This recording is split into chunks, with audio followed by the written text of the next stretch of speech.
Iniciando mais uma análise para comigo do lado, vou analisar as principais notícias para mim nos principais sites do Brasil. Vou usar o portal GE para fazer a análise do dia de hoje. Com a primeira matéria: o que mudou desde a derrota para o Corinthians na Supercopa? Primeiro, que ali o juiz atrapalhou. Acho que no gol, o primeiro gol do Corinthians, houve um apoio do Gustavo Henrique em cima do Varela. E na expulsão do Carrascal, para mim foi absurdo. Nesse último jogo, o Flamengo mesmo, o jogador deixou o braço ali, o jogador do Flamengo, e levou amarelo. Então o rigor que foi aquela expulsão no Carrascal, e do jeito que foi, o juiz cerrou o jogo, cerrou o intervalo, depois na volta expulsou. Poderia ter comunicado o Flamengo, aonde o Flamengo saberia. Então, uma imagem que possivelmente veio de outra, fez uma televisão pelos comentários,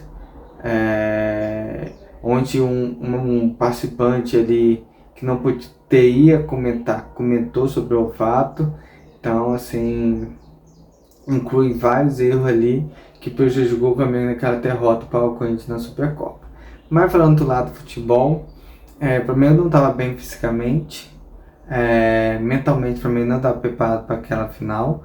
E eu já falei, falta falar, essa Supercopa e Recopa seria tão bom que fosse agora no final desse mês, que acabou os estaduais, vinha essas Copas, acho que seria mais, fala, seria mais saboroso para assistir a negócio. Ver que os times mudaram muito fisicamente, os elencos estão mais recheados, assim, mais preparados para um jogo, como não estava lá no início. Acho que essas mudanças aí a CPF tem que pensar, não a CPF, como Comebol com a Recopa, para jogar mais depois do estadual ali, nesse mês agora, que acho que encaixaria bem melhor antes da Libertadores, antes da Copa do Brasil. Daria para encaixar essas duas Copas, a Recopa e a Supercopa.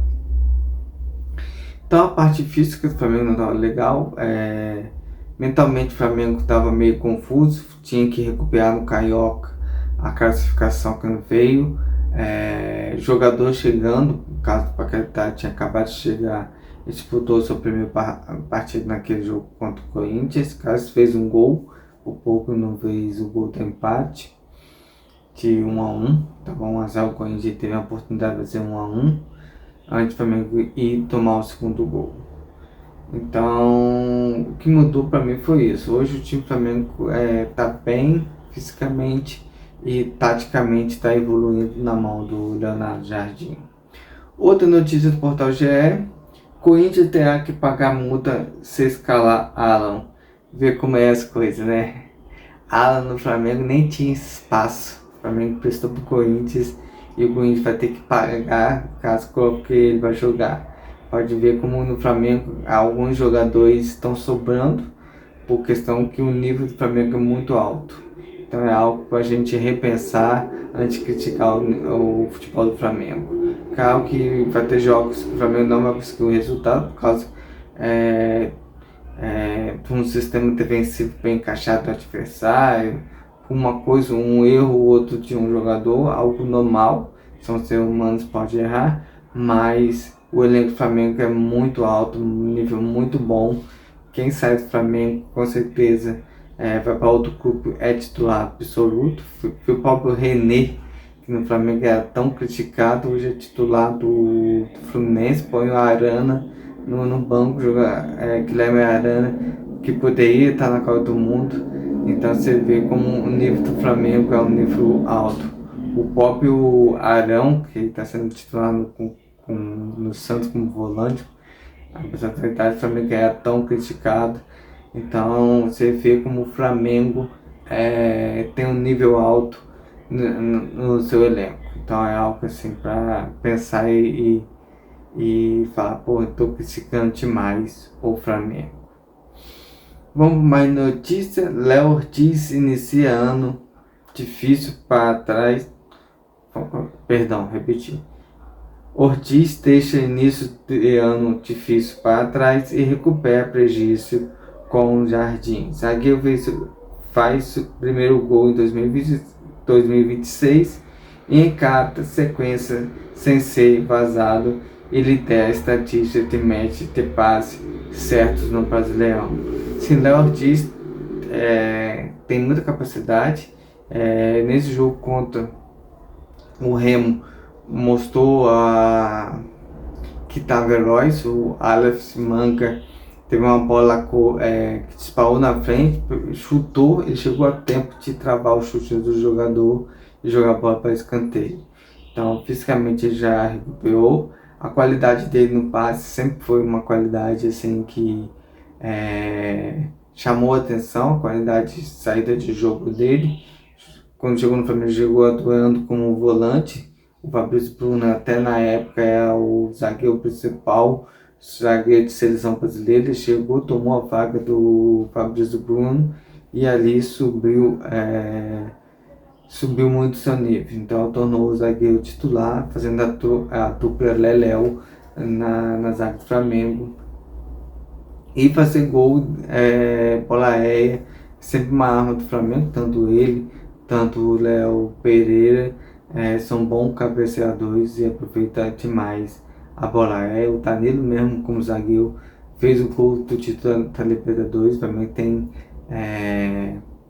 essa qualidade por ter uns zagueiros tão bons no elenco. E o início difícil dele, início do ano difícil dele, se deu por isso. Acho que não estava bem fisicamente, demorou um pouco para entrar fisicamente em forma para jogar e conseguiu agora encontrar seu melhor momento. Vamos para a notícia. Escalação: o time terá pelo menos 2 mudanças contra o Corinthians. Vai casquei um pouquinho na outra matéria, por causa que eu já estava lendo essa matéria aí para comentar. Só posicionar aqui quem é a possível escalação do Flamengo para esse jogo contra o Corinthians. Seria, de acordo com o portal GE, Rose, Varela, Léo Ortiz, Vitão, Alexandro ou Ayrton Lucas, Everton Araújo, Jorginho, Arrascaeta ou Paquetá, Luiz Araújo ou Carrascal, Samuel Lino e Pedro. Na minha análise que eu faço, eu vejo o Corinthians com um time que marca forte, sai muito rápido no contra-ataque. Minha dúvida seria ali na volância só. Acho que eu repetiria a zaga que jogou contra o Remo: Rossi, Varela, Léo Ortiz, Vitão, porque Léo Pereira levou cartão amarelo e ficou suspenso, e Alexandre. Lugar do Aek Pucar, que também tomou cartão amarelo e está suspenso. É aí que é minha dúvida. Eu acho que também tem que ter um bom passe, toque de bola.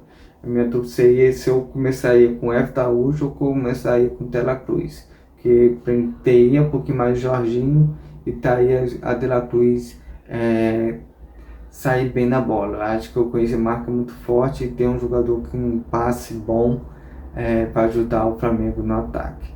Já no meio ofensivo, eu faria algumas mudanças, mas aí teria de fazer um treino para saber qual o melhor time. Na minha opinião, seria Carrascal pela direita, Arrascaeta centralizado e Paquetá pela esquerda. São 3 jogadores que têm potência para prender a bola, dar um bom espaço, e o Pedro na frente para fazer o pivô.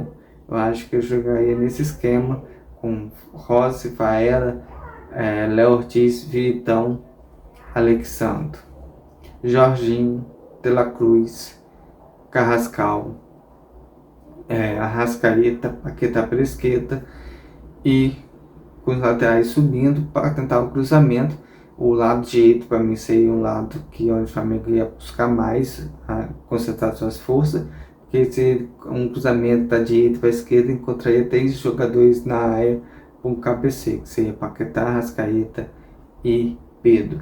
Então o Flamengo, eu vejo o Flamengo achando espaço através dos cruzamentos, tanto do Carrascal, do Varela, do Paquetá ou do Alexandre para tentar a área. Carrascal também é um jogador alto que pode aproveitar.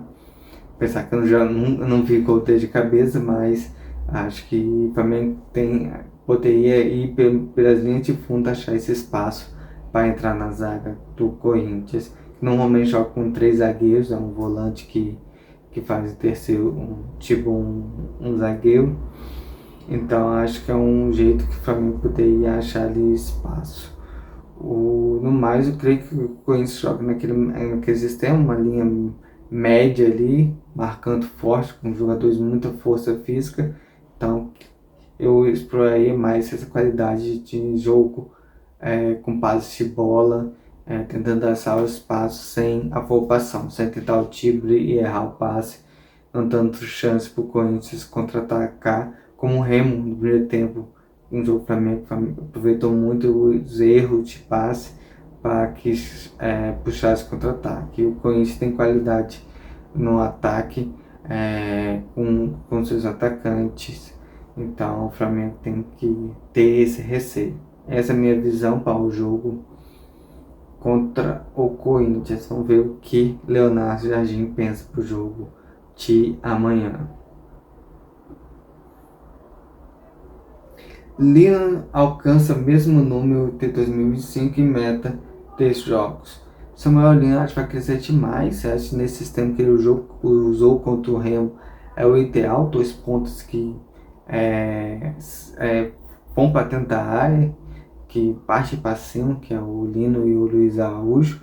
A Arrascaeta, aquele cara inteligente que fica ali rodando a área, fazendo jogar. Ele fez um bom porta-luz pro Pedro ali, que no primeiro momento não entendeu, mas faltou entrosamento ali dos 2 jogadores, Pedro e Arrascaeta, porque o certo seria o Arrascaeta fez porta-luz, Pedro tocar de volta e o Arrascaeta sair na cara do gol para finalizar.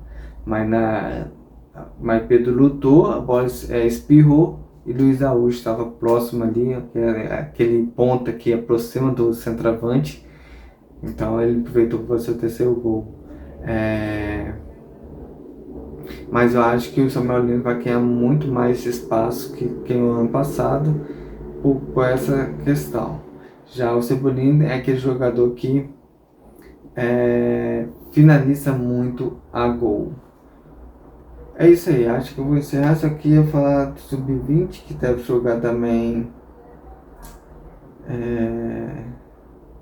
domingo, mas vou deixar para outro dia falar sobre. Para amanhã falar sobre o jogo do Sub-20. Ver algum site aí que tem matéria falando sobre os meninos da Gávea que jogam amanhã, para fazer uma análise sobre isso. Então essa análise fala comigo, Eduardo. Amanhã eu volto falando mais sobre o nosso Flamengo.